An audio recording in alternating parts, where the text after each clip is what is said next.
진중권도 동기인가 아마 그럴 거. 아니 좀 그만 좀 얘기해. 알겠습니다. 아까도 뭐 사사건다 꺾어 나왔더니 진중권 얘기가 나왔고.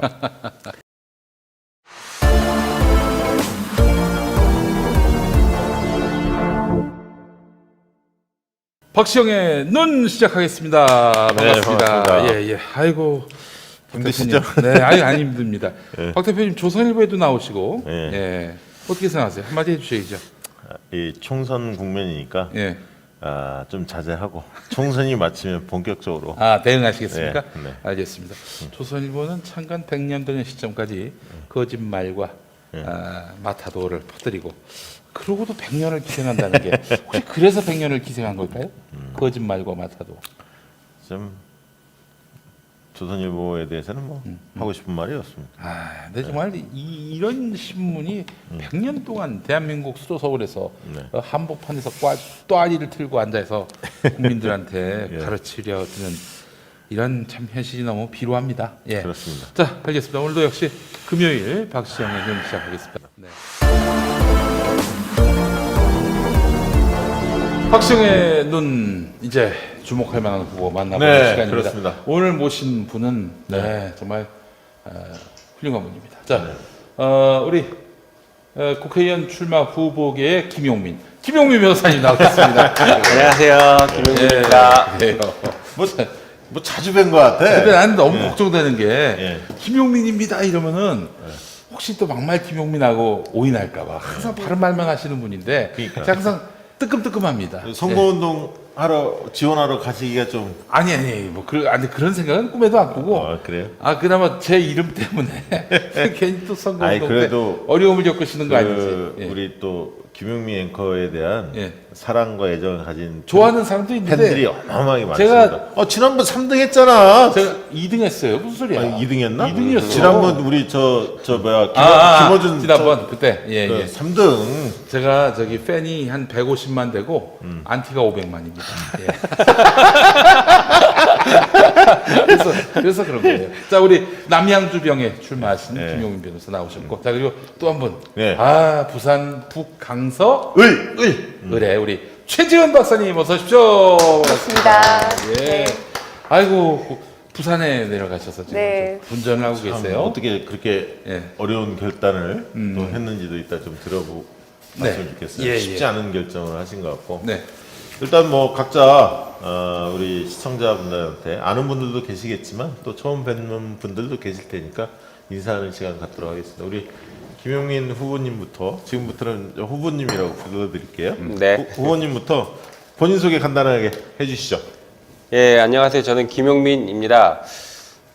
이번에 남양주병 출마 직전까지는 변호사 활동을 해왔습니다. 민변 활동 했고요.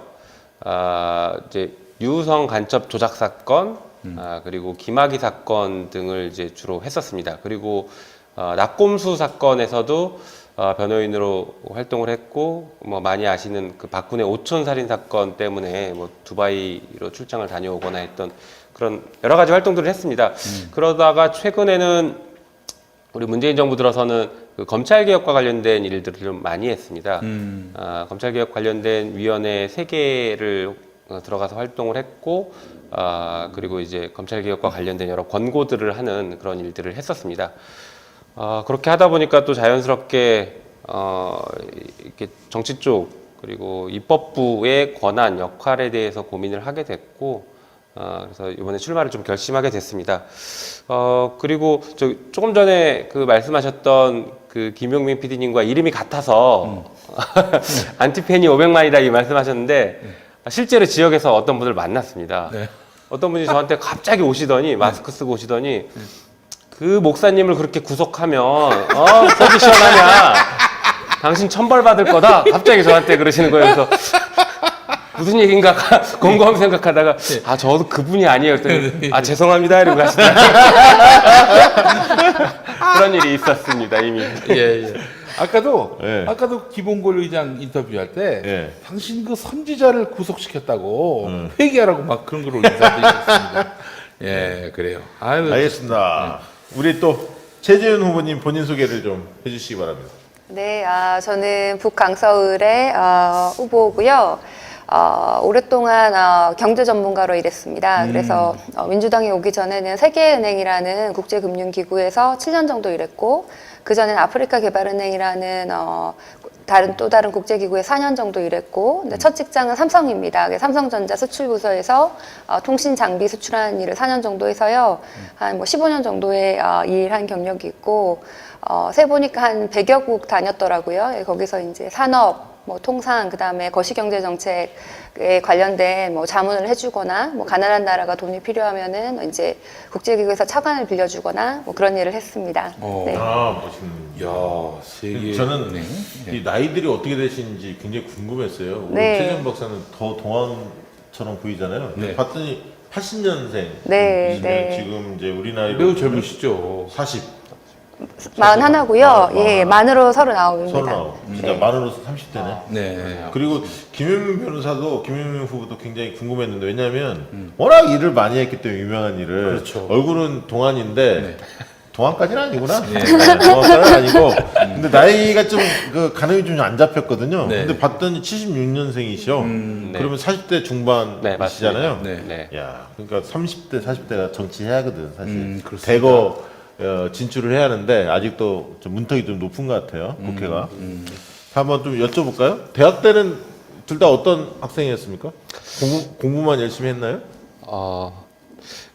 저 같은 경우에는 공부를 하긴 했죠. 하긴 했는데 이제 사법시험을 준비한다라고 해서 학교 공부와 사법시험 공부 사실 좀 따로 놀거든요. 그래서 이제 군대 갔다 오고 나서 바로 사법시험 공부한다고 공부만 예. 했어요? 그러면 동아리 활동 뭐 이런 거 학생이나 뭐 이런 거 안 했고? 예, 그런 건 안 했고요. 근데 오히려 그 학생 운동이나 동아리 활동 이런 것들은 안 했던 반면에 시민사회에 참여를 해서 아, 학교 다닐 때? 예, 예, 그런 활동을 했습니다. 그러니까 제가 2000년 그때 총선이 있었는데 그때 이제 고시 공부하다가 갑자기 한번 참여를 해보고 싶어서 뛰쳐나갔습니다. 그래서 당시 총선 시민연대라고 예, 있었죠. 낙선운동, 주도했던. 낙천운동 그때 우리나라에서 처음 했었어요. 맞습니다. 박수도 했어요. 그때 예, 시민운동을 한번 해보고 싶어서 공부하다 말고 나가서 그 활동을 했었죠. 가슴이 뜨거웠군요, 예. 원래. 우리 최지은 후보께서는 대학 생활 어떻게 보냈어요? 저는 굉장히 활동적이었어요. 그래서 사실 학생회 운동도 처음 얘기하는 했었고, 네, 99년도에 무슨 과였죠? 경제학과였습니다. 경제학과. 예. 아, 훌륭한 과네. 근데 또 다른 스포츠 운동도 했었고, 야구 동아리 매니저였어요. 오? 와. 야구 두 동아리 가지 매니저? 운동을. 예. 그러면 야구 네. 동아리 하면 여자분들이 많지는 않았어요. 여기서 저밖에 없었죠. 혼자 했어요? 그래서 했어요. 그건 농담이고. 그러면 최소한 점심과 저녁은 걱정 안 해도 될 그렇죠. 정도예요. 예. 그런데 그런데 원팀 롯데? 지금 롯데죠. 항상 롯데였는데 잠깐 바뀐 적이 있었지만 말고는 잠깐만요. 다. 근데 워싱턴에 있었을 때 워싱턴 내셔널. 지금 이 부분은 네. 굉장히 선거운동에 도움이 될 얘기예요. 이거 잘하셔야 오. 돼. 그러니까 내가 대학교 때 네. 야구 동아리에 매니저 역할을 했다. 몇 년 했어요, 그걸? 지금까지도 이제 오비, 올드보이 지금도 뭐 야구 반 사람들이랑 한 잔씩 하고 그러거든요. 대학교 1학년 때부터. 대학교 1학년 예, 때부터? 예. 그러니까 이거는 네. 롯데 팬이라면 그럼. 다 좋아할 얘기거든. 네. 딴 얘기 하지 마세요. 그래요? 월드뱅크 이런 거 몰라. 롯데 팬. 나 대학교 때부터 네. 야구 만들어갖고 네. 했다. 닦아놓고 얘기해서 여기 부산에 나온 국회의원 후보들 중에 나처럼 프로야구 많이 한 사람 있냐, 나처럼 롯데 사랑한 사람 있냐, 이런 식으로 자, 얘기해. 일단 하나 잡아줬습니다. 네. 이거 굉장히 좋습니다. 중요한 좋습니다. 질문입니다. 네. 아, 그러셨구나. 그러면 굉장히 어쨌든 굉장히 외향적인 스타일이네요. 적극적으로 굉장히 뭔가 참여하는 외향적이었고, 스타일이군요. 예, 그리고 앞으로 뭐 하고 살까, 뭐 이제 뭐 나중에 이제 졸업하면 어떤 일을 할까를 굉장히 치열하게 고민했어요. 그래서 뭐 히치하이킹도 하고, 멋있다. 히치하이킹을 제가 영국 런던에서 스위스 제네바까지 길에서 이렇게 차를 얻어 타고 왔습니다. 그러면서 저기 대단하시다. 대학교 몇 학년 때 갔어요, 거기를? 그게 3학년 졸업하고 3학년 끝나고, 예. 아, 그러면 네. 이 두 가지를 들으니까 이 비례대표를 안 가고 이 부산 당선인의 어려운 지역에 이게 용기 있게 도전하는 것이 좀 이해가 되네. 이 쌓였던 이게 자기만의 어떤 체질 같은 게 있거든요. 나름대로 쌓았던. 네. 근데 저런 게 없으면 못 하거든 이 바닥에서. 네. 야, 그래 멋있는데. 자, 우리 최 박사님은 석사를 하버드에서 하셨고 보스턴에서 그 영국 얘기 나왔는데 박사를 옥스퍼드에서 예. 네. 어떤 우리 영화에서는 많이 봤는데 아니 여행은 많이 갔어요. 저 하버드 대학 앞에서 빨간 벽돌 저도 앞에서. 보스턴 예. 가봤고 옥스퍼드도 예. 가봤는데 예. 근데 요즘 송파에 두 나온 분이 어떤 얘기하시는. 미래통합당 후보는 서울대학교 출신 그런 걸 돼? 그걸 크게 자기가 지금 현직이 있는데 크게 서울대학교 정치학과 출신 이거를 뭐 누군데? 뭐 이름만 되면 알만한 김웅 검사? 아니야 서울대 누구지? 송파면 누구지? 아니 저 있어요. 저 민주당에서 있다가 저 그쪽 가신 분 있어요. 넘어갑시다. 그래? 예. 근데 누군지 알 것 같습니다. 그래요. 아니 민주당에서 있었다 아니, 그런 거 아니 같아. 근데 학보를 자랑할 만한 누군지 딱 알 것 같습니다. 그런 사람은 아니었던 것 같은데 내가 알고 있 근데 그 법대 나오신 거죠? 네, 그러니까 맞습니다. 사법고시 준비한 거는 뭐 당연했을 것 같고. 네, 뭐 변호사를 걸었는데 네. 뭐 판사 검사의 길도 있었을 텐데 네. 점수대로 간 건가요? 그렇죠. 네, 그렇군요. 변호사 하다 보면 네. 체질에 잘 맞는 사람도 있고 네. 좀 내 적성에 안 맞아 뭐 이런 분들도 계시잖아요. 어땠어요? 그러니까 변호사 일 자체는 뭐 누구나 자기 일이 힘든 건 똑같은데 힘들죠. 그런데 힘든 것에 비해서 보람이 되게 많은 직업인 것 같습니다. 그리고 할 수 있는 게 많다는 게 변호사의 가장 큰 매력이었던 것 같아요. 그래서 저는 그 뭐 일 자체는 힘들어도 또 재밌게 했어요. 이게 뭔가를 만들어가고 또 막 그 싸우면서 치열하게 싸우면서 결과를 도출해내고 하는 그런 것들이 참 재밌더라고요. 근데 최지은 후보님은 첫 직장이 보니까 삼성전자가 맞습니까? 네, 맞습니다. 예. 그 들어가기 쉽지 않았을 텐데 공부를 열심히 하셨군요. 그냥 제 뭐 운도 좋았고 예. 예, 제가 뭐 활동적인 거 이런 것도 또 회사에서 좋아했던 것 같아요. 근데 네. 왜 그만뒀어요? 뭐 한 4년 정도 다니시다가 예, 그만두고 뭐, 예. 나오던데? 일단 제가 이제 그때 히치하이킹을 할 때, 뭐 하고 살까 이런 고민을 많이 했는데, 이제 저는 경제를 좋아하고, 사실 북한 문제에 어렸을 때부터 관심이 많았어요. 그래요? 그래서 이제, 경제 북한 할 수 있는 일이 뭘까를 고민했는데, 그때 우연히, 국제기구에서 UNDP라는 국제기구에서 일하는 분들을 만나서 여행 중에 저런 일을 하면 북한이랑 경제하는 일을 하고 먹고 살 수 있겠구나 이런 생각을 했어요. 그래서 이제 국제기구 가려면 어떻게 하나요? 당시에 인터넷 막 카페에 물어봤더니 이제 석사 학위도 있어야 되고 뭐 경력도 있어야 되고 그래가지고 그래 그럼 경력부터 쌓자 그러고 사실 삼성을 들어가게 된 거예요. 예, 예. 삼성은 네. 내 출세의 도구로 잠깐. 근데 사실은 이제 그렇게 가긴 했지만 그러니까 학비 벌려고 간 거죠. 그런데 예. 삼성 분들이 들으면 마음이 좀 그렇겠지만 아니요, 근데 우리가 사실은, 들을 땐 예. 통쾌합니다. 근데 사실은 되게 회사를 재밌게 다녔어요. 그때 이제 통신 인프라 장비를 중국이랑 베트남에 수출하는 일을 했는데 밖에서 보기에는 이렇게 아저씨 부대 뭐 이렇게 생각되는 무채색의 옷을 입은 재미없는 사람들 같은 사람들도 그 안에서 이제 열심히 살고 이런 걸 보면서 조직 생활을 저도 사실은 굉장히 재밌게 아니, 했습니다. 잘하실 것 같아요. 조직생활 잘하실 것 같은데 네. 북한에 어떤 계기로 북한을 그렇게 관심을 가졌습니까? 뭐 학생운동 때문에 그랬나 아니면 뭐 그런 원래 것도 있었지만 어렸을 때부터 그냥 이제 그냥 궁금했어요. 왜 우리랑 북한은 다르지? 그래서 이제 부모님한테 뭐 아니면 선생님한테 저기는 왜 그래요? 그러면 뭐 이제 뭐 달라서 그렇다. 저는 경제 체제가 달라서 그렇다. 그런 얘기를 듣고 그럼 이 다음에 커서 경제학을 공부해야겠다라고 생각을 했어요. 그래서 이제 경제학을 가게 된 거예요. 대단하신 분이네. 저런 분들이 별로 없는데 학과는 되게 점수에 맞게 가는데 그렇군요. 주로 이게 사람마다 이렇게 좋아하는 스타일 있고 싫어하는 스타일이 있잖아요. 각자가 난 이런 유의 사람들은 좀 내가 마음이 좀 끌리고 이런 사람 굉장히 보기 싫어. 뭐 이런 게 있거든요. 김용민 후보님은 어떤 스타일의 사람들 좋고 싫은가요? 저는 좋아하는 스타일은 뭐라 그럴까 좀 솔직한 사람 이런 사람들이 좋더라고요. 그래서 저도 이게 정치가 저한테 잘 맞는지 잘 모르겠지만 아직까지는 그래도 앞에서 솔직하게 얘기하는 사람이 편하고 좋고 또 뭔가 속에 숨기고 있는 것 혹은 거짓말을 하는 사람들을 만나면 되게 힘들고 불편하더라고요. 제가 이제 검찰 개혁하면서 만났던 많은 사람들은 보면 항상 속에 뭔가 하나씩 들고 있고 겉으로 웃으면서 거짓말을 하거나 하는 사람들이 참 많았어요. 그래서 그때 그런 부분들이 굉장히 힘들었던 적이 있었습니다. 주로 이제 검찰분들을 만날 때 그런 느낌 많이 갔죠? 네, 좀 많이 그랬죠. 네. 원래부터 그런 사람들은 아니었을 텐데 그 직장 풍토에서 많이 그렇게 그런 것 젖어 있는- 같아요. 사실 검사를 저도 이제 연수원 졸업하면서 주변 동기들이 검사를 많이 가는데 저랑 아주 친하고 좋았던 사람들도 검사를 많이 가거든요. 이제 그분들이 가서 자연스럽게 변하는 경우도 있고 아니면 그 조직이 안 맞아서 내 성격이 너무 안 맞아 해서 그냥 일찍 나오는 사람들도 그렇죠. 있고 그러고 변호사 그래요. 바로 나오죠. 되게 안 네, 맞으면. 그렇죠. 알겠습니다.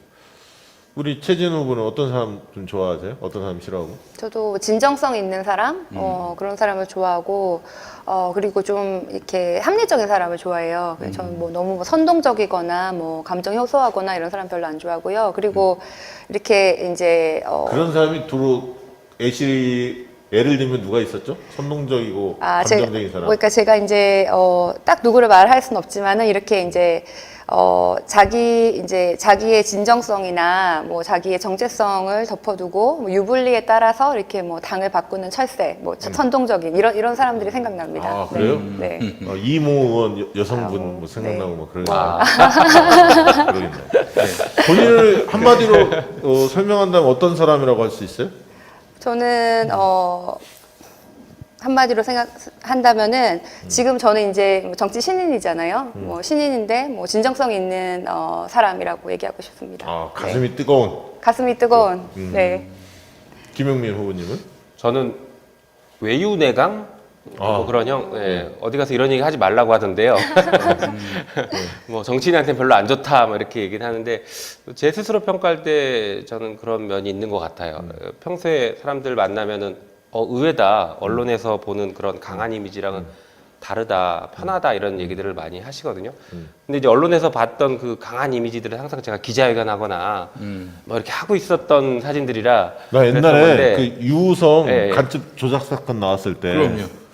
저분이 북에서 내려오셨나? 뭐 약간 헷갈렸어. 그래요.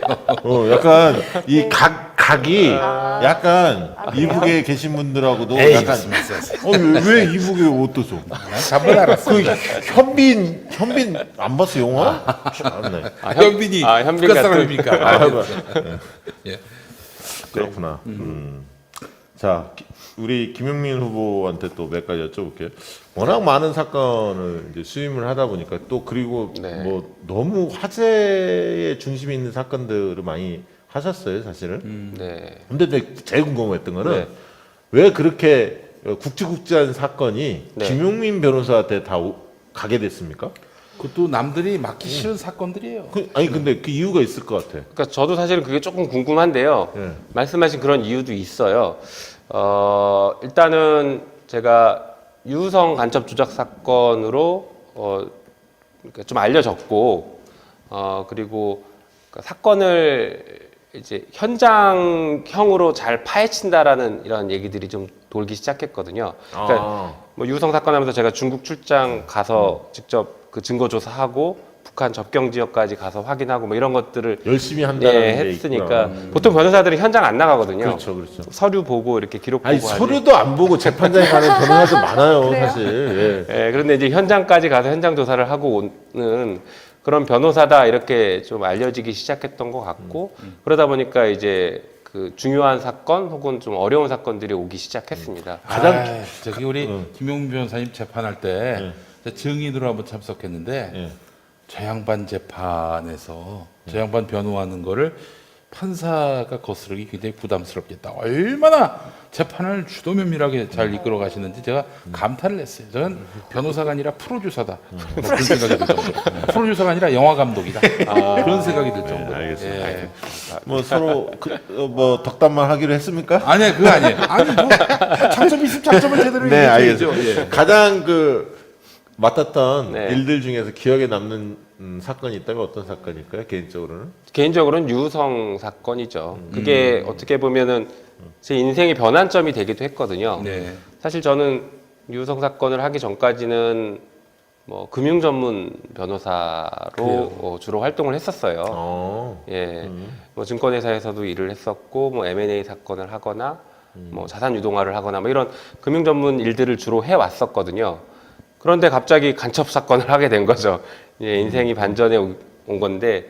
근데 유성 그때를 계기로 주로 인권과 관련된 사건을 많이 한 건가요? 시국과 관련된 거는? 예, 그렇죠. 제가 그때 이제 민변을 가입했고 민변 가입해서 처음 한 사건이 유성 간첩 조작 사건이었어요. 그렇구나. 예, 첫 사건을 너무 큰 걸 해가지고 이게 인생이 그렇게 바뀌었습니다. 근데 그렇게 하면서 민변 사무차장도 맡으신 거군요. 예, 내가 맞습니다. 활동하시면서. 아. 예. 얼마 전에 유호성 씨가 네, 그 저기 페이스북에 글을 썼더라고요. 네. 김용민 변호사님을 응원하는 거예요. 아, 당연히 그렇게 하시겠죠. 아니 저는 처음에는 유호성 씨가 왜 나를 응원하지 했는데 봤더니 김용민 후보였어요.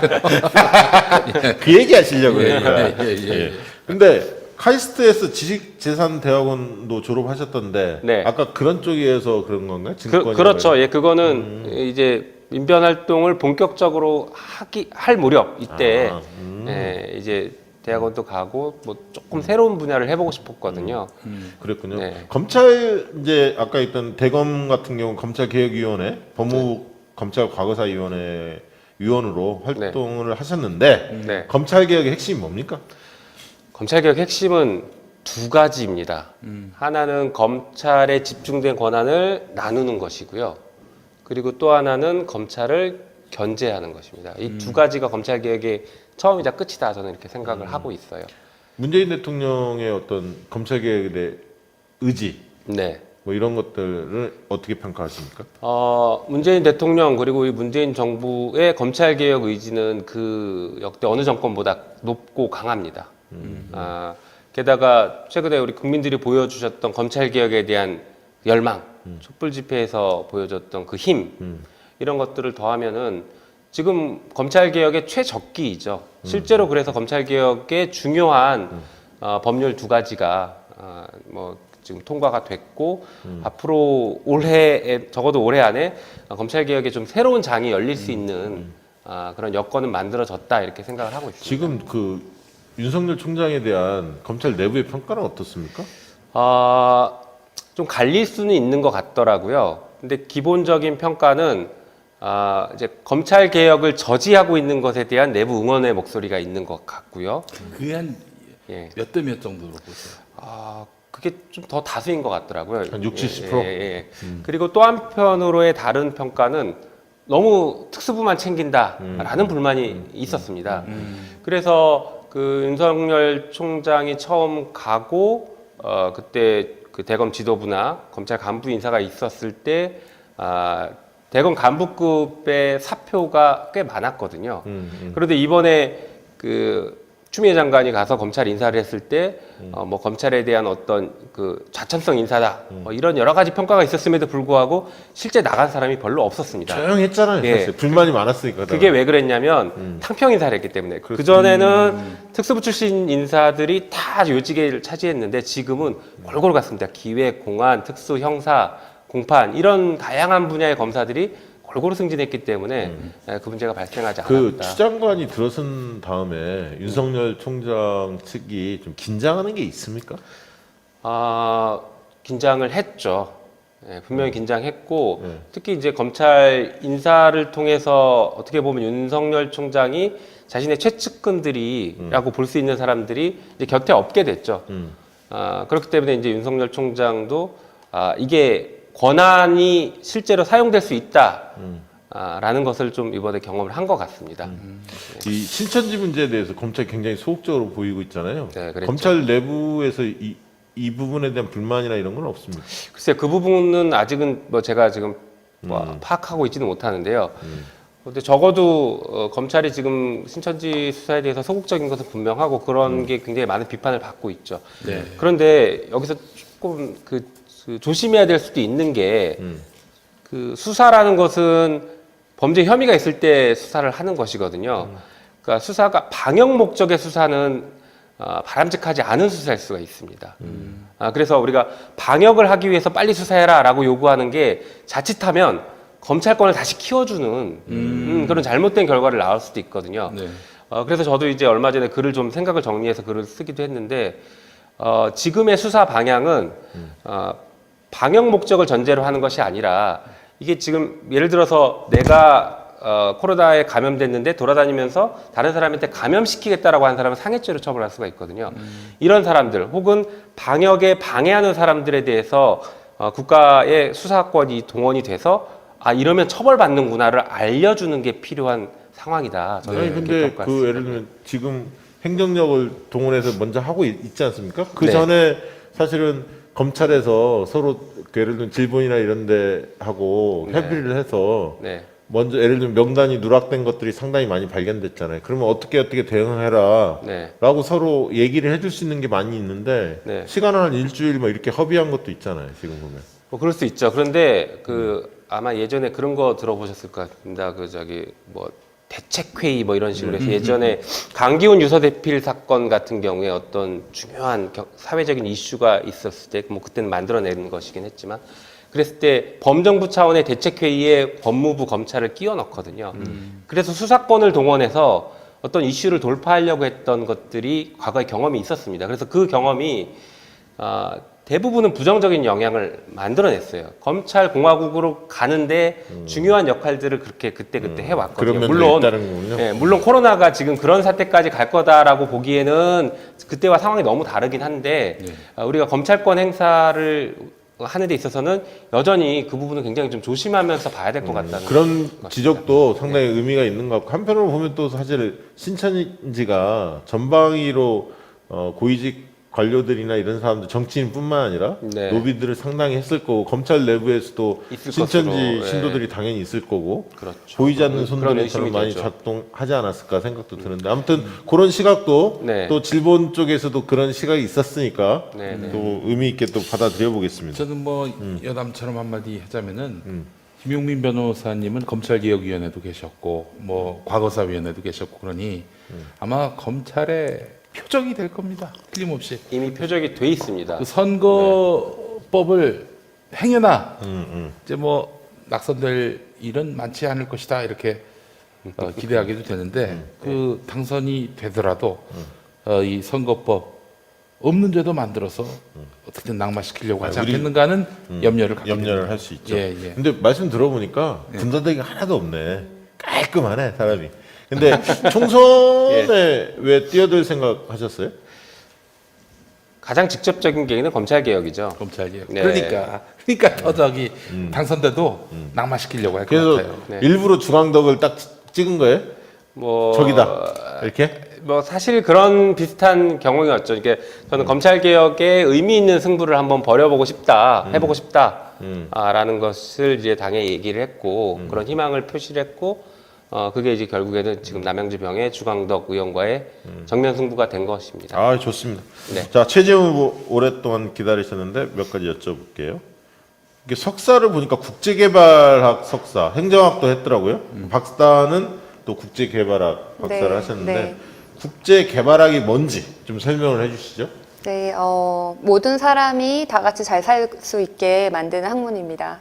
네, 그래서 뭐 아주 가난한 나라에 가가지고 뭐 당장 돈을 주는 것이 아니라 어떻게 장기적으로 좀 더 가난한 사람들이 잘 살 수 있게 뭐 인프라스트럭 기반 산업을 만들어준다든지 아니면 경제 정책을 더 좋게 만들어서 여러 사람이 더 좀 더 지속 가능하게 지속 가능한 경제를 한다든지 그런 걸 해주는 학문입니다. 이게 우리나라의 대학에 꽤 많이 있습니까? 대학원이나? 별로 없습니다. 없고 네. 대학원에 국제대학원에 있는 경우도 있는데 경제 분야에 개발을 하는 경우는 별로 없습니다. 예. 이게 우리나라가 확대돼야 학문이네요. 그러니까 우리나라가 약간 중간에 있는데요. 옛날에 우리가 가난했을 때는 오히려 이제 차관을 받았어요. 다른 그렇죠. 나라에는. 근데 예. 그게 국제 개발이었거든요. 아, 예. 근데 지금은 이제 다른 나라에 돈을 주는 그 정도는 아직 좀 멀었어요. 많이 안 주고. 그래서 우리가 좀 중간에 있기 때문에 아직 이 학문이 없어서 이렇게 좀 이렇게 이런 모양이에요. 그래서 나이가 많이 드신 분이나 젊은 사람들은 좋아하는데 이 중간에 이 학문을 하는 사람이 없습니다. 우리나라에는. 별 많지 않습니다. 근데 이 분야를 전공해야겠다라고 네. 마음먹은 건 아까 북한 때문에? 북한 경제 개발. 네. 야, 그 굉장히 이제 북한 문제를 접근할 때 네. 되게 이제 동포애적인 관심 가지고 교류 협력 뭐 여러 가지 얘기하고 거기에 준비된 네. 사람 말은 김근식하고 붙여놓을 걸 그랬다. 그 생각이 딱 떠오르네. 서울대학교 이거 한 방에 보내는 건데 참. 저는 북한의 개발 문제라고 생각하거든요. 그러니까 그래서, 예. 이 차원이 다르거든. 각도가 예. 접근하는 각도가 다르. 굉장히 의미가 있어요. 들어보면 일단 짧게만 들었어도 느낌이 확 와. 네네. 그러면 아프리카 개발은행 근무할 때는 주로 어떤 일을 하시는 거예요? 일단은 거기를 이제 삼성 나와서 하버드 나와서 거기 가게 된 이유는 이제 아프리카에 인턴을 하다가 이제 거기가 너무 힘든 거예요, 그 상황이. 이제 뭐 예를 들어서 운전해 주시는 분한테 뭐 일 좋아하세요? 이렇게 물어보면은 막 깜짝 놀래요. 그런 질문을 태어나서 처음 들었대요. 뭐 일이 있으면 하는 거지. 뭐. 그런 상황에서 정말 여기는 내가 꼭 필요한 곳이구나. 그래서 꼭 거길 가야겠다. 그래서 굳이 이제 아프리카 개발은행이라는 국제기구를 찾아가지고 갔고요. 그래서 이제 거기서 최초의 한국인 정직원으로 입사를 했어요. 그래서 아프리카 그 사하라 사막 이남에 있는 아프리카 국가들의 한 반 정도는 가서 일을 했고, 뭐 주로 통상, 그 다음에 산업정책, 거시경제 이런 일들을 그 나라 이제 정부의 뭐 기재부라든지 산업통상부랑 같이 일을 했고요. 그 다음에 북아프리카에서는 이집트, 투니지아 이런 나라들을 담당했는데 그랬어요? 하필 제가 거기 있었을 때가 이제 아랍혁명이 있었어요. 그래서 예. 아랍혁명 때 뭐 한국 대사관에서 이제 구출을 해주셔가지고 피난도 가고 뭐 하여튼 뭐 그런 많은 일들이 있었는데 그때 이제 일자리 없는 성장, 이집트, 투니지아 다 북아프리카는 다 성장이 굉장히 잘 되고 있었거든요. 그래서 모든 이코노미스트, 저 같은 이코노미스트들도 이 나라 거시경제 안전하다 이랬는데 이제 경제 지표만 보는 거랑 실제 그 상황을 잘 몰랐던 거예요. 그래서 일자리 없는 성장이 있으니까 뭐 혁명이 일어날 수도 있고 나중에 장기적으로 오히려 경제 성장에 이제 해가 되더라. 그래서 그때 이제 국제기구 같은 데서 얘기가 나온 게 포용적 성장이었거든요. 예, 근데 이제 그때가 2011년이었는데 지금 이제 2020년에 이제 한국도 이제는 그런 얘기를 할 때가 되었구나 그렇게 생각하고 그런 있습니다. 때 아프리카는 우리나라를 네. 잘 압니까? 우리나라를 굉장히 좋아해요. 뭘로 알고 있나요? 뭐가 유명한가요? 아프리카에서? 일단은 이제 우리나라는 무슨 뭐 요즘에 뭐 한류 뭐 이런 것도 있지만 우리나라는 이제 희망을 주는 나라거든요. 왜냐면 저게 그렇죠. 개발도상국에서 이렇게 후진국에서 성장을 했다? 예, 그래서 또 민주화도 그렇고요. 그러니까 예. 성장뿐만 아니라 민주화 여러 가지 아주 빠른 시간에 해냈잖아요. 그래서 뭐 영국이나 뭐 다른 이제 유럽이나 미국에서 와가지고 너네 이렇게 해 그러면 우리는 너무 제도도 다르고 뭐 역사도 다르고 막 이러는데 한국 사람이 그런 말을 하면 이제 우리도 할 수 있을 것 같아라고 이렇게 좀 말이 먹혀요. 그래서 희망이 되는 나라입니다. 월드뱅크에서도 비슷한 일을 하신 건가요? 비슷한 일을 했는데 지역이 바뀌었고요. 이제 CIS 국가, 뭐 이제 중앙아시아, 뭐 우즈베키스탄, 카자흐스탄 뭐 이런 나라들, 뭐 아니면 동유럽, 남유럽, 뭐 알바니아, 코소보, 그다음에 사이프러스 이런 데 한 5년 담당했고요. 이후로는 이제 연구부서에도 있었고 또 제일 마지막에 중국 담당했었어요. 그래서 중국 재정 근대화 산업 아니면은 뭐 중국 경제 개발 계획에 이제 정부가 다 경제 개발 계획을 거기는 아직까지 센트럴 플래닝을 하는데 그거 정책 자문 해주는 거를 세계은행에서 지휘했습니다. 그러면 주요 국가에 아는 분들이 상당히 많겠네요. 많죠. 그러니까 그 근무를 하면서 알게 됐던 인연을. 예. 그러면 세계 경제 돌아가는 상황은 상당히 신속하게 많이 파악을 하고 계시겠네요. 그렇기도 하고 또 이제 여러 나라 사례를 알잖아요. 네. 그래서 뭐 우리나라에서 이런 정책을 한다 그러면 그거 저 나라에서 했는데 뭐 별로 안 좋았어 이런 게 이제 좀 바로바로 떠오를 수도 있고요. 그다음에 뭐 이제 뭐 제가 가는 북강서울 같은 경우에는 그런 굵직굵직한 경제 이슈가 많거든요. 뭐 이제 공항이라든지 항만이라든지 뭐 신도시, 뭐 산업단지 뭐 그럴 때 이제 해외 네트워크도 활용해서 이제 북강서울을 정말 경제의 중심 곳으로 만드는 데 도움이 될 것 같아요. 그 지역은 제가 또 할 얘기가 많아요. 옛날 문성훈 선배가 도전했던 지역이라 제가 네. 좀 다녀왔었습니다. 그러네. 제가 갔다 온 지역에 그 지역. 예. 명지 신도시. 예, 제가 네. 그 가본 기억이. 지금 주민인 명지 신도시 주민입니다. 이사 갔어요, 글로. 거의 네. 알겠습니다. 근데 정말 당선되기 너무 어려운. 안 그래. 하기 아니에요? 나름이야. 하기 나름. 안 그래요. 하기 나름이야. 하기 나름이. 예, 그럼. 그 문성근 선배는 잘못하신 거예요? 그때 문성훈 노무현 대통령도 잘못하신 거예요? 문성훈 선배가 들고 나왔던 공약이 시베리아 철도에 이 대항 우리 흔히 말하는 물류의 전진 기지로 하자라는 주장이었는데 시정 일관 그분은 그걸로 승부를 걸었어요, 사실은. 근데 시민들 입장에서는 거기에 뭐 예를 들어 명지 신도시 같은 거 아동 친화 도시라든가 막 이런 아기자기한 것도 필요했고 메가 이슈도 좀 필요했는데 네. 문성 선배는 그런 것을 하고 싶어서 사실 부산에서 지역구도 깨고 싶어서 문재인 대통령 옆에 사상 나갈 때 같이 나가신 거거든요. 특히 그또 국회의원다운 공약 아닙니까?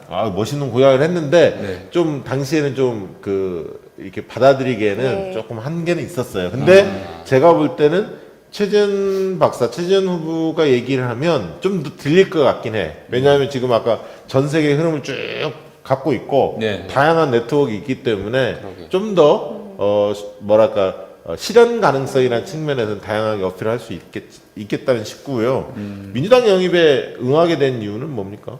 뭐 처음에는 이제 저는 정치인이 되겠다고 한 번도 생각해 본 적이 없거든요. 근데 이제 미국에 있을 때 전화를 받아가지고 막 뭐 한번 만나자 막 이러셔가지고 뭐 저는 뭐 이 사람들이 다단계인지 막 누구세요 막 이랬는데 일단은 이제 우리나라에서 국제 경제 전문가가 별로 없으니까 뭐 너 같은 사람이 필요하다. 뭐 그 맞는 얘기예요, 사실. 그래서 이제 우리나라에 나 같은 사람이 필요하다니까 뭐 그것도 하나 있었고 두 번째는 이제 제가 여러 나라를 돌아다니면서 아무리 좋은 정책을 해도 뭐 정치에서 실현되지 않으면은 안 된다는 걸 알고 있었거든요. 그래서 누군가 해야 할 일이라고 생각하고 있었습니다. 멋지다. 그렇군요. 지역구 나갈 생각은 어떻게 굳히셨나요? 사실은 이제 그게 이제 입당할 때도 굉장히 고민을 많이 했는데요. 네. 그게 끝이 아니더라고요. 입당하고 나니까 이제 지역구를 북강 서울을 나갈까 말까 그것도 굉장히 큰 고민이었는데 처음에는 사실은 이제 뭐 거기가 이제 제가 신인이고 소위 말하는 험지고 뭐 민주당에 한 번도 된 적이 없고 또 부산에서도 민주당 여자가 된 적이 없어요. 이제 이렇게 그러네요. 제가 최근 50년을 봤는데 예. 이제 바뀔 거예요. 부산도. 예. 그랬는데 이제 제가 그 지역 사람들한테 나 안 가 이러고는 혼자 내려가가지고 막 돌아다녔거든요. 북구도 돌아다니고 그러니까 강서도 그 얘기 나온 돌아다니고. 지는 예. 저도 한 보름 넘은 걸로 알고 너무 있는데 거의 한달 됐어요. 그래, 좀 됐어요. 네, 근데 네. 소식이 없길래 네. 최재형 박사 결심을 못했구나 난 그런 느낌을 받았었는데 어느 날 갑자기 또 발표가 나더라고요. 그래서 이제 그 동네를 가서 내가 여기 가서 어떤 일을 할 것이다 이렇게 생각을 하니까 가슴이 뛰었어요. 그래서 이제 결심을 하게 됐습니다. 한번 동네를 훑어보니까 예, 예. 내가 할 일이 보이더라. 이제 오히려 이제 서울에 있는 어떤 지역에 가면은 이제 제 공약이 아마 뭐 지하철역에 뭐 출입구를 하나 더 낼 거예요. 이런 게 될 수 있어요. 그래요. 근데 이제 북한 서울은 뭐 이제 국제도시로 만들고 뭐 세계 뭐 동북아 물류의 중심으로 만들고 뭐 그다음에 화명 같은 곳은 이제 뭐 교육 중심지로 만들고 뭐 명품 도시로 만들고 너무 할 일이 재밌는 거예요. 이제 정책은 준비가 돼 있는데 예. 이제 선거 캠페인, 선거 운동을 이제 스킬을 배워야 하거든. 네. 그거는 이제 별도 과외를 받는 걸로 하고. 감사합니다. 네. 알겠습니다. 네. 두 분께 또 공통으로 한번 몇 가지 여쭤볼게요. 우리 정치의 가장 큰 문제점, 여러 가지가 있겠지만 핵심적인 문제점, 김용민 후보께서는 어떤 문제점이라고 보시나요? 저는 한 두 가지 정도 있다고 보는데 첫 번째가 일 제대로 안 하는 국회가 매우 큰 문제다라고 생각을 해요. 20대 국회가 거의 지금 최악의 국회였다라고 평가를 받을 정도잖아요. 그래도 국회의원은 정치적인 책임을 지기 때문에 일을 안 해도 어떻게 달리 책임을 물을 수가 있는 게 없는 거죠. 최소한 국민소환제도라도 도입을 해야 이게 일하는 국회로 좀 만들 수 있지 않을까 그런 생각이 듭니다. 그게 가장 큰 문제점이고. 또 하나의 문제는 조금 더 이제 큰 범위의 근본적인 문제라고 볼 수 있는데 이제 우리 지금 선거제도가 문제점이 많습니다. 그러니까 그 이기는 사람 소선구제로 가다 보니까 이기는 사람이 다 가져가는, 그러니까 한 표라도 더 많으면 다 가져가고 나머지는 사표가 되지 않습니까? 그러다 보니까 그 지는 정당을 지지하는 국민들은 자연스럽게 투표를 안 하게 되는 경향이 생기는 것이고 그런 것들이 쌓여서 정치 혐오로 발전을 하게 되는 것이 아닐까 이런 문제들이 있다라고 보여지거든요. 그래서 이제 선거제도가 국민의 의사를 진짜로 제대로 반영할 수 있는 제도로 바뀌어야 된다라는 그런 생각을 하고 있습니다. 그러다 보니까 이렇게 특정 정당에게만 이기는 정당에게만 표가 가다 보니까 정당제 국가에서 정당이 제 역할을 못하는 것이죠. 정당이라는 것은 결국에는 특정 정치 영역, 정치 세력들의 입장을 반영해서 그게 입법화되거나 국가 정책에 반영되도록 하는 것들이 필요한 것인데 연동형 비례자라든가 이런 것들을 과감히 그렇죠. 도입해야 한다는 거죠? 맞습니다. 우리는 정책 정당이라는 게 없고 2년 정당만 남아 있는 거죠 지금은. 네, 그 문제가 크다고 봅니다. 그 얘기는 뭐 어디 가서 얘기하지 마시고 잘 못 알아들을 수도 있으니까. 미래통합당의 가장 큰 문제점은 뭐라고 보십니까? 미래통합당이요. 저는 우리가 흔히 미래통합당을 보수라고 부르는데 저는 보수가 아니라 수구 세력이 아닐까. 잘못된 자신들의 이익만 국가를 생각하는 게 아니라 자신들의 어떤 정치적인 이익만 생각하는 그런 정치 집단이 아닐까 그런 생각을 하고 있습니다. 네. 그래서 최재현 후보께서는 우리 정치 제일 큰 문제점. 두 가지인데 이게 연관이 되어 있는데요. 하나는 아까 말씀하신 것처럼 일 안 하는 국회 생산성이 낮아요. 우리나라 국회의원들의 생산성이 낮은데 이렇게 얘기하는 게 경제학자로서 이렇게 얘기하기 딱 좋아. 그러니까 이게 보통 사람 근데- 일 안 하는 국회 뭐 이렇게 편하게 얘기하는데 생산성이란 말을 야, 딱 끄집어내잖아. 그러네. 근데 이제 임원들은 성과가 뭐야, 뭐 연봉 얼마 줄게 이렇게 생산성을 높일 수 있는 인센티브가 있는데 정치인은 4년에 한 번 평가받긴 하지만 중간에 평가가 없고 그 정치인의 생산성이 뭔가를 우리가 잘 몰라요. 보통 뭐 법안을 몇 개 냈다 이런 얘기는 하는데 뭐 조사 하나 받고도 법안이 또 낸 게 되잖아요. 그러니까 어떤 좋은 법안을 냈는지 그 법안이 잘 실현되는지 이런 것도 다 생산성에 들어가야 되거든요. 그래서 국회의원의 생산성을 보여주는 그런 지표를 만들어서 그걸 가지고 이렇게 이제 4년마다 평가하는 게 아니라 중간 평가를 해서 뭐 좀 일 좀 못하는 국회의원 연봉을 깎아서 일 좀 잘하는 국회의원한테 몰아주고 좋은데? 그러면 생산성이 올라가지 않을까. 연봉으로. 근데 이제 생산성이 낮은 거는 이제 기득권의 카르텔과 연결이 돼 있거든요. 이제 서로 이제 힘센 사람들, 친구들끼리 좀 적당히 하는 그런 게 있는데 그 카르텔을 깨야 된다고 생각하고 우리나라 정치에는 사실 기득권의 카르텔이 있기 때문에 어떤 집단, 뭐 청년이나 여성이 과소대표되어 있다고 생각해요. 그래서 그런 포용을 더 이끌어내려면은 이제 정치에 대한 문턱을 낮춰야 되고 생산성을 높이는 게 같이 가야 된다고 생각합니다. 제일 빠른 지름길은 뭐냐면 네. 본인이 당선되는 거예요. 30대 여성이 최초로 부산에서 당선되는 걸 보여주는 거예요. 그럼 가능성이 보여지기 때문에 네. 문턱이 더 낮아질 거예요. 예, 그래서 제가 이제 제 캠페인으로 대패를 들고 있을까, 정치의 문턱을 낮추겠다 이런 생각도 해봤어요. 아니, 안 돼. 그건 안 그건 돼. 아니에요. 예전에 어떤 후보는 쌍권총으로 했다가 아웃됐어요. 아, 심신이야? 심신? 왜 그러니까 이제 쌍권총으로 해? 그 사람이 저격 수사를 했던 진성우라고. 진성 알지, 조선일보입니다. 조선일보. 그 김포에 가가지고 그 유권자를 향해서 총을 쏘는 야, 저격 수다가 굉장히 많은 분들이 보는 방송인 줄 알고 그렇게 이 총을 쏘는 걸로 했다가 진성 났네. 셀프 빅뉴스를 먹었지. 난 그렇다고 봅니다. 예. 그 민주당도 개선해야 할 과제가 있을 텐데 뭐 어떤 부분 개선했으면 좋겠어요? 민주당이요? 네. 경제 정책을 방향은 맞고요. 뭐 포용적 성장, 혁신 성장, 뭐 저도 그런 일을 하고 싶어서 한국에 왔는데 좀 더 실리적이고 당장 성과를 내는 경제 정책을 해야 된다고, 더 많이 잘해야 된다고 생각하고요. 뭐 당장은 뭐 코로나 방역이 문제지만 뭐 또 거기에 따라오는 경제적인 침체가 또 걱정이 되거든요. 근데 이제 지금 얘기하시는 추경 너무너무 좋은데 이제 속도도 중요하고 어디 쓰는지도 중요하고, 근데 보다 좀 장기적으로는 우리나라 전체의 생산성이 수반되지 않은 성장이 지금 문제인데, 근데 생산성이 좀 더 증가할 수 있는 그런 경제 정책이 같이 수반돼야 된다고 생각합니다. 예를 들면 그거를 이제 이쪽에서 얘기하면 뭐 지속 가능한 성장, 그렇게 얘기할 수도 있고, 그다음에 예. 고용이 뒷받침되는 성장, 네, 뭐 이런 맞습니다. 것들을 고민해서 맞습니다. 포용적 성장 뭐 이렇게 네, 얘기할 수 알겠습니다. 있습니다. 네. 우리 또 김용민 후보도 네. 민주당이 좀 개선해야 할 과제. 저는 민주당이 집권 여당으로서 보다 강력한 정당이 됐으면 좋겠다라는 생각이 듭니다. 그러니까 민주당 지지자들이 민주당을 바라볼 때 왜 여기서 조금 더 치고 나가지 못할까? 왜 야당한테 자꾸 끌려다닐까라는 그런 아쉬움을 많이 얘기하시거든요. 그래서 집권한 정당으로서, 수권 정당으로서 필요할 때는 아주 강력한 모습을 좀 보여주는 게 필요하다라고 생각합니다. 멋집니다. 네. 그 본인이 하고 싶은 정치의 색깔이 있다면 어떤 색깔이에요? 정치 철학, 노선, 정치 철학. 방향. 사실 저는 지금 우리 사회, 우리 시대가 지금 바라보고 있는, 요구하고 있는 것이 제자리 찾기다라고 좀 생각이 들거든요. 그것을 조금 더 뭐 구체적으로 얘기를 하면 좀 정의로운 사회라고 말할 수도 있는 것 같고요.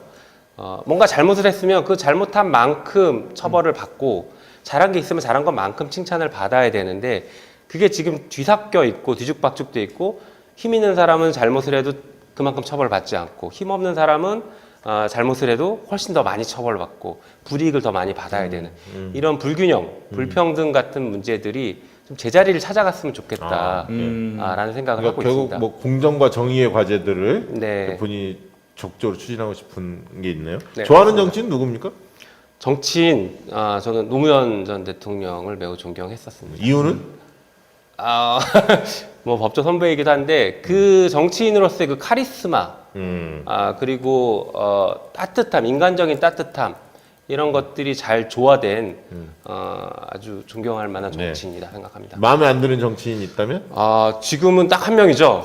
저희 상대 후보. 아 멋지다. 네, 예, 저렇게 말을 해야 돼. 만나보신 적 있어요? 한 번 만나봤습니다. 어디서? 어떤 행사에서 만났는데 저를 굉장히 반갑게 아는 척을 해주시더라고요. 그러더니 그게 진심일까요? 조금 있다가 우리 처음 만났었죠? 이래.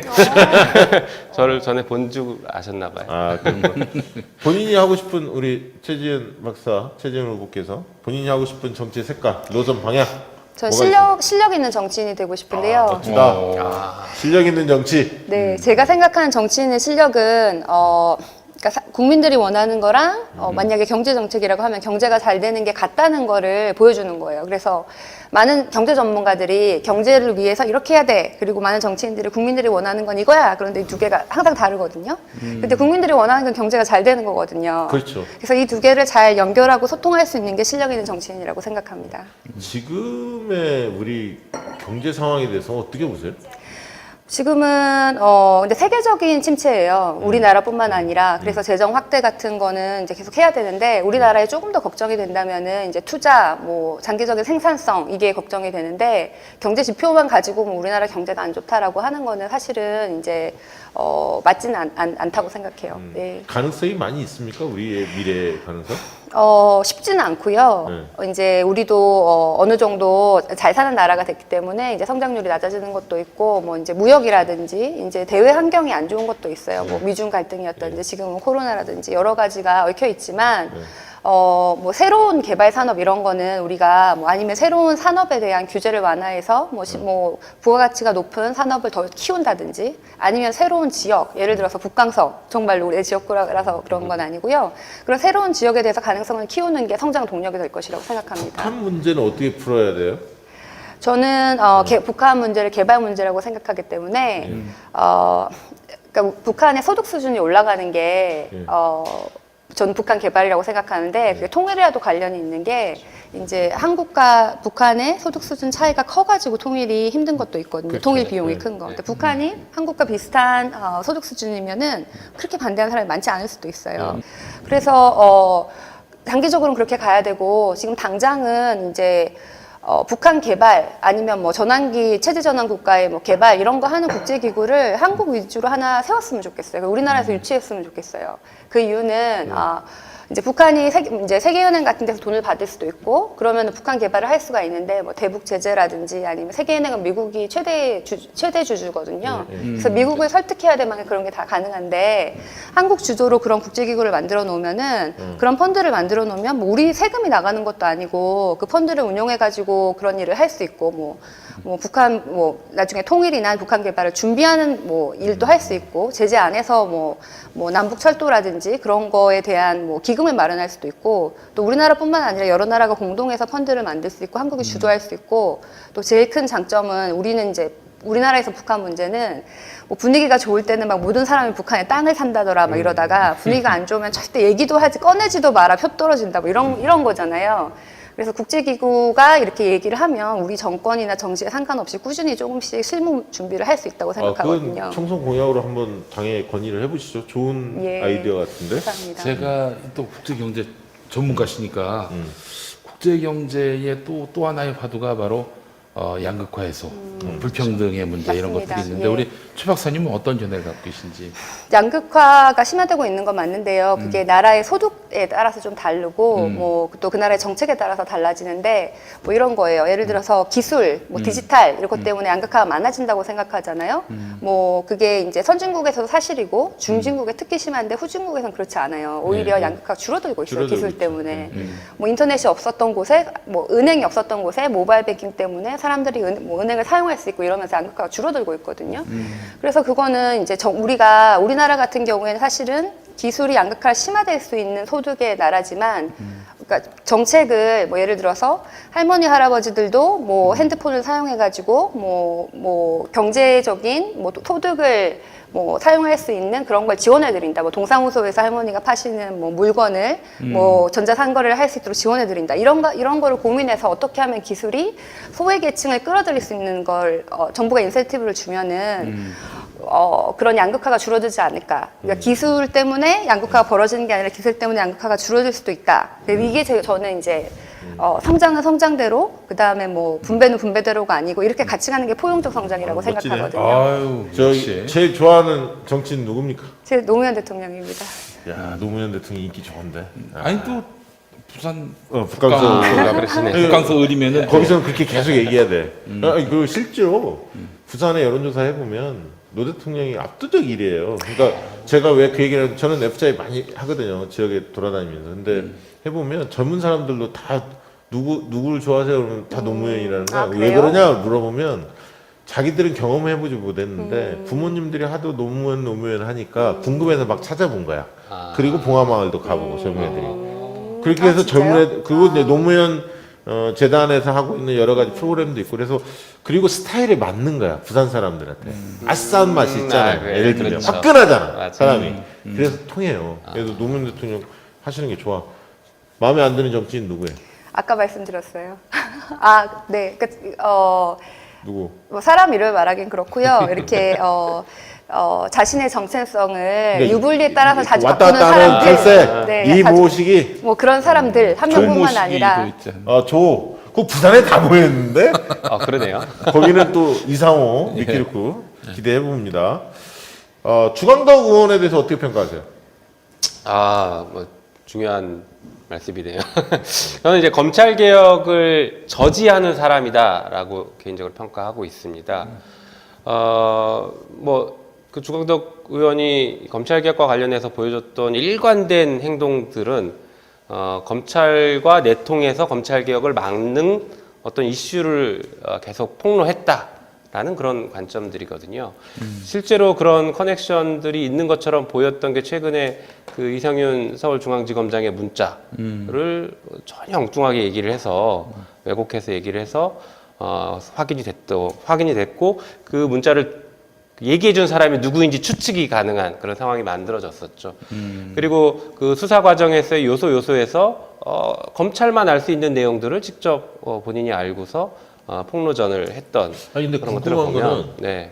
그 검사 출신의 국회의원들이 그 미래통합당에 꽤 많은데 네. 왜 유독 주광덕 의원한테만 그런 게 쏟아지죠?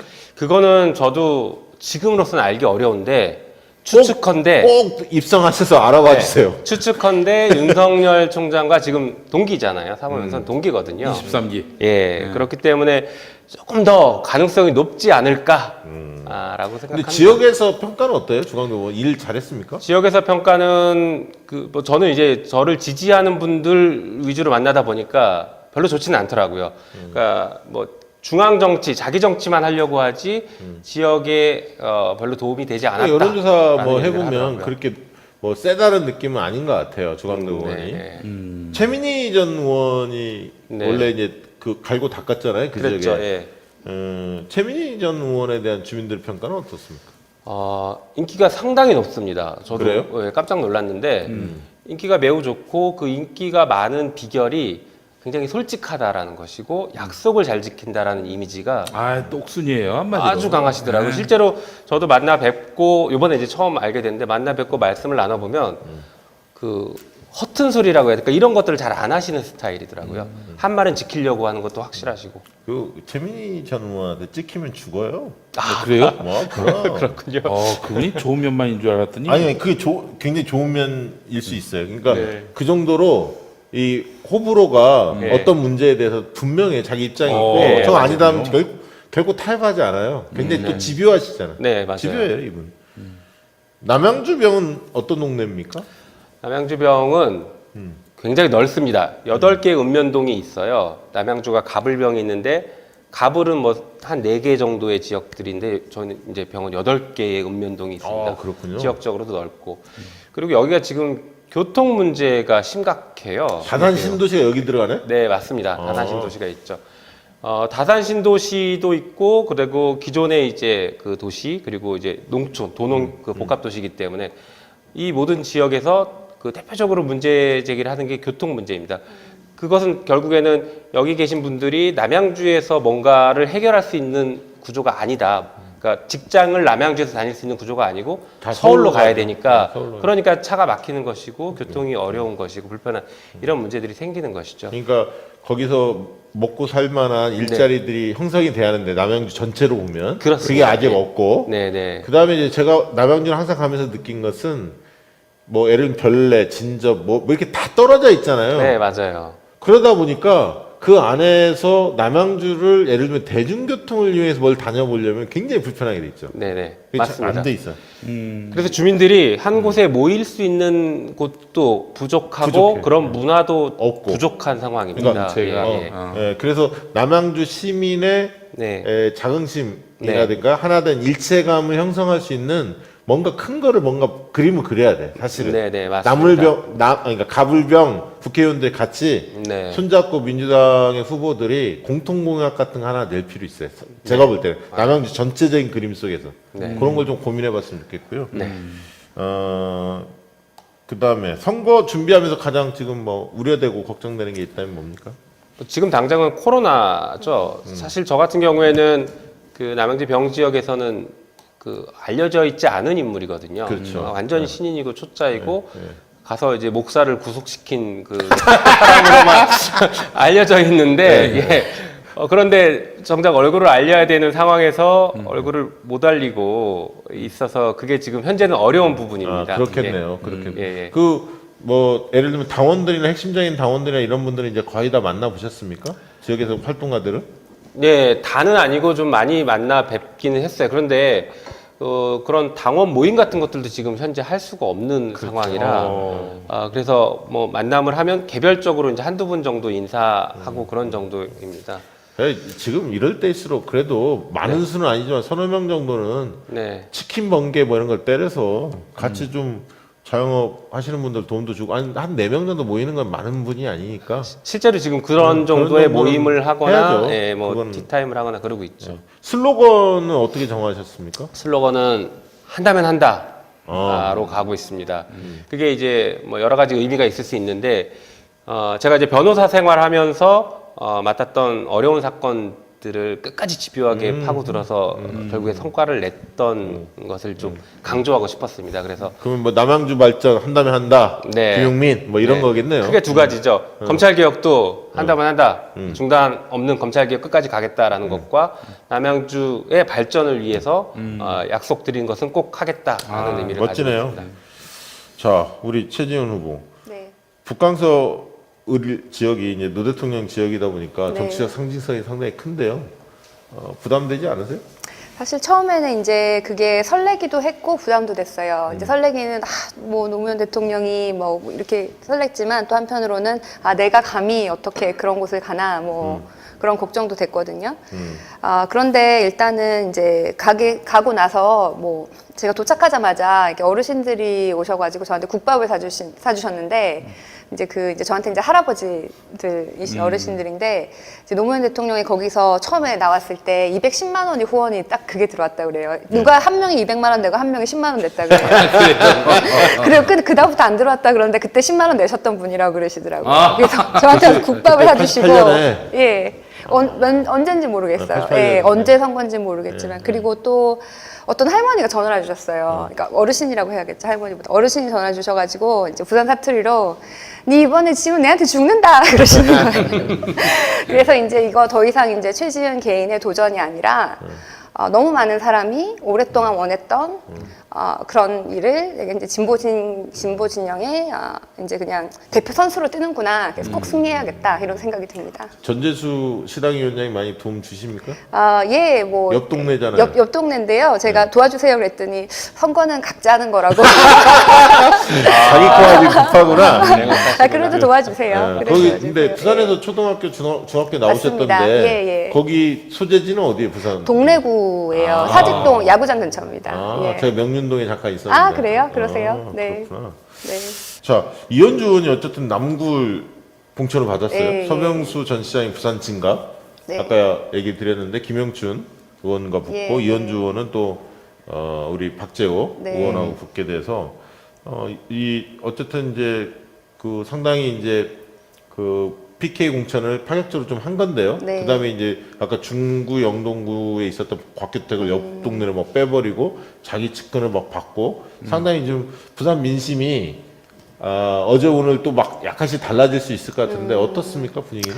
뭐 저는 이제 일단 그분들이 그렇게 호감이 높은 분들이 아니시잖아요. 그렇죠. 그리고 뭐 그렇게 큰 이분들 때문 뭐 코로나 때문에 이런 거는 좀 이해가 되는데 이분들 때문에 뭐 민심이 바뀔 거라고는 오히려 나빠질 수도 있다고 생각하고요. 이제 그 저쪽 당 그러니까 이현주 입장에서는 내려온 거는 민주당 입장에서 호재다 이렇게 보는 거죠? 그렇게 볼 수도 있죠. 근데 저는 사실 개인적으로는 서병수 시장이 우리 지역에 오기를 바랬어요. 그래서 그분이 이제 경제, 저도 경제 그러네. 이슈로 카리스네. 한번 붙어서 어. 그렇게 이기고 정책으로 이기고 싶었는데 그렇지 못해서 뭐 안타깝긴 하지만 지금 그러면 네. 저기 미래통합당의 후보는 누구예요? 어, 원래 김도읍 자리였잖아요. 예, 그러니까. 예.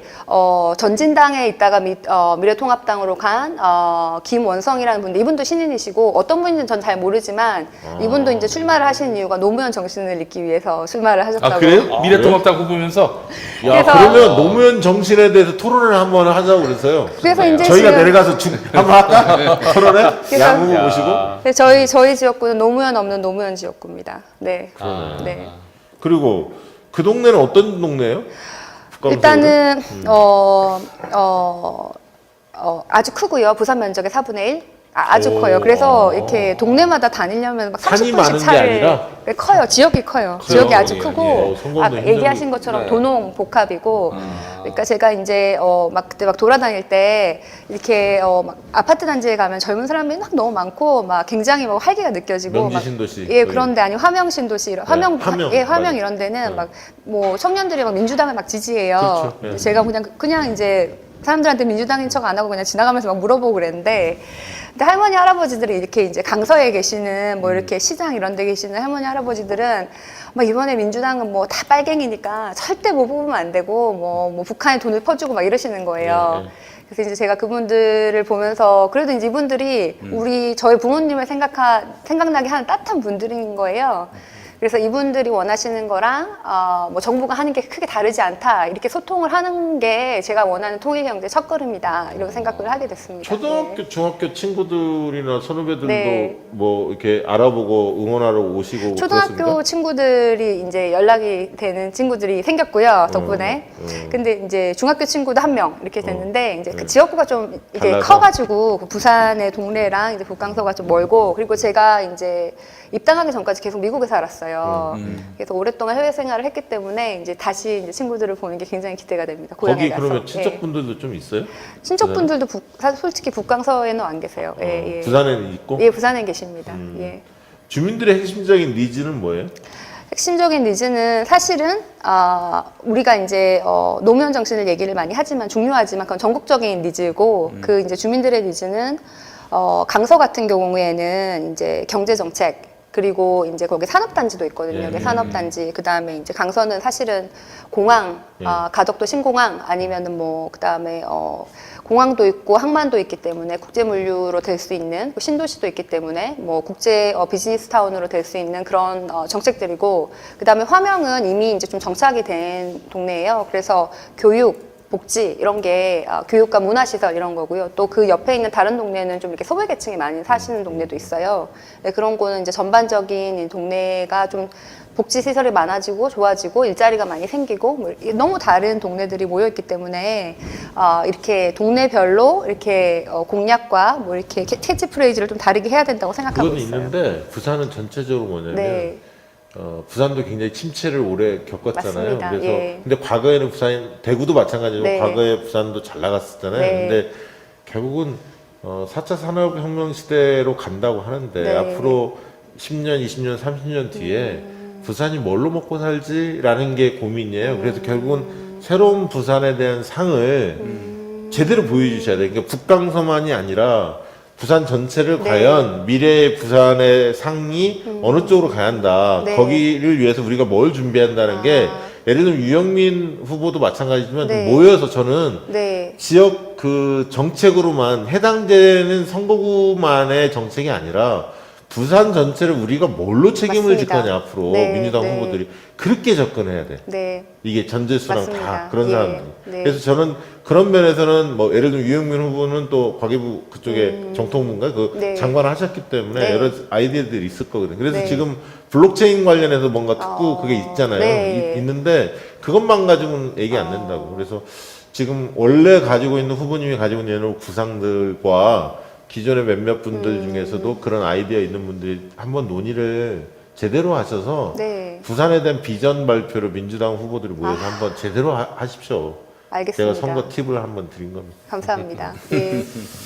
그다음에 거기 정진우 위원장이 거기 계시죠? 네, 많이 예. 도와주시던가요? 예, 뭐 사실 이제 뭐 제가 결정한 건 아니지만 제 지역이 전략 공천이 돼가지고 이제 경선을 준비하시던 예비 후보 세 분들한테는 죄송하고 또 이제 부산에서 진보로 그리고 민주당 후보로 오랫동안 버티는 게 얼마나 대단한 일인지를 생각하면은 더 죄송하거든요. 근데 이제 뭐 정진우 후보님도 그렇고 뭐 후보님 두 분이 이렇게 아주 막 너무 이제 잘 왔다 같이 열심히 해보자 이렇게 그 고생 많이 한 사람입니다. 예, 맞습니다. 중앙당에서도 예. 고생 많이 예, 했고 예. 많이 상처가 있겠지만 원래 굉장히 개혁주의자고 진보적인 생각이 강한. 그래 근데 그런 분들은- 부산에서 여러 번 나왔던 분들은 다 그런 대단한 분들은 분들이. 당에서 보상 같은 거 안 해줍니까? 원래 이제 대변인 뭐 부대변인도 하고 당직자도 하셨고 여러 일들을 하십니다. 그래 슬로건은 뭡니까? 지금 뭘로 정했어요? 슬로건은 아직 결정 못했는데요. 아마 뭐 실력이 왔다. 좋다. 왔다. 세계 좋다. 경제를 손바닥에 이렇게 예, 그런 세계 거 경제를 생각 손바닥에. 네, 여러 가지를 놓고 고민 중 예, 실력이 왔다. 그거 괜찮네. 괜찮아요. 예, 네. 예, 좋네. 자, 끝으로 뭐 저기 당원들이나 유권자나 이 하고 싶은 말이 있으면 아니 국민들에게 하고 싶은 말도 상관없고요. 좀 해주시죠. 저부터 예. 할까요? 네.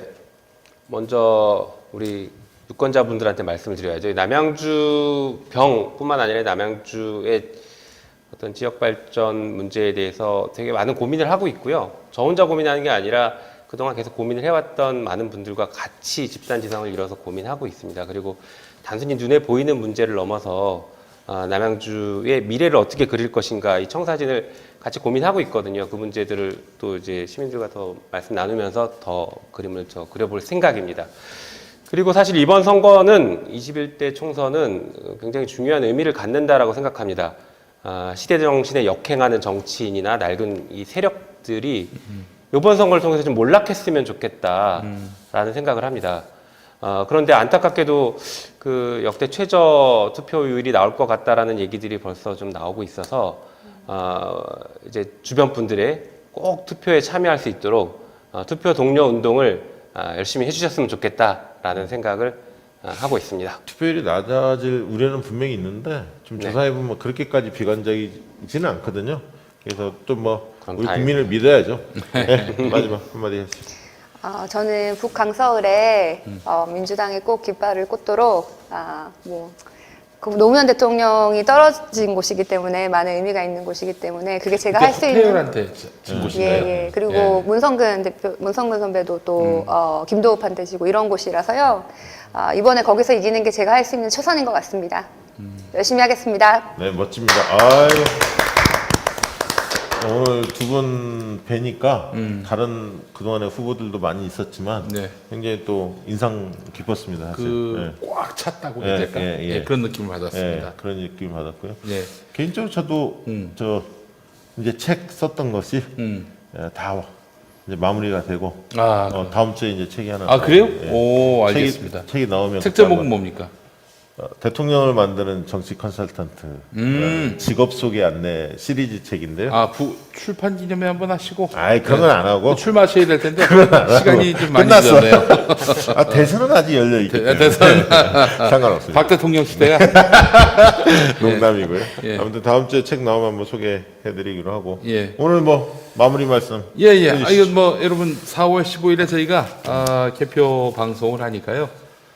여러분 4월 15일 기억해 주시고 그날 저녁에 많이 마포로 모여주시면 감사하겠고 또 4월부터는 저희가 좀 현장으로 한번 가볼까 해서 좀 준비하고 있습니다. 아, 현장? 현장 아예 저도 부산 가야 오세요, 합니까? 부산. 예 예. 저도 가야 합니까? 갈까요? 북강서울로 예 오십시오. 알겠습니다. 예. 가야죠. 저 옛날에 전국 갈 때 힘들었어요. 그 현장 다니려고. 현장 다니느라고. 그때 몇 번 다녔어요. 총선 때. 네 같이 가시죠. 예 별이 쏟아지는 뭐 안 되면 혼자 가시고. 선거운동 현장으로 여러분을 또 모시도록 하겠습니다. 여러분 총선 국면 저희들이 아주 공정하고 그리고 또 그리고 내실 있는 정보를 전해드리기 위해서 앞으로도 노력하겠습니다. 자 김용민 후보님 그리고 최지은 후보님 선전하시길 빌겠습니다. 네. 수고하셨습니다. 감사합니다. 네. 자 저희는 다음 주 화요일에 뵙겠습니다. 감사합니다.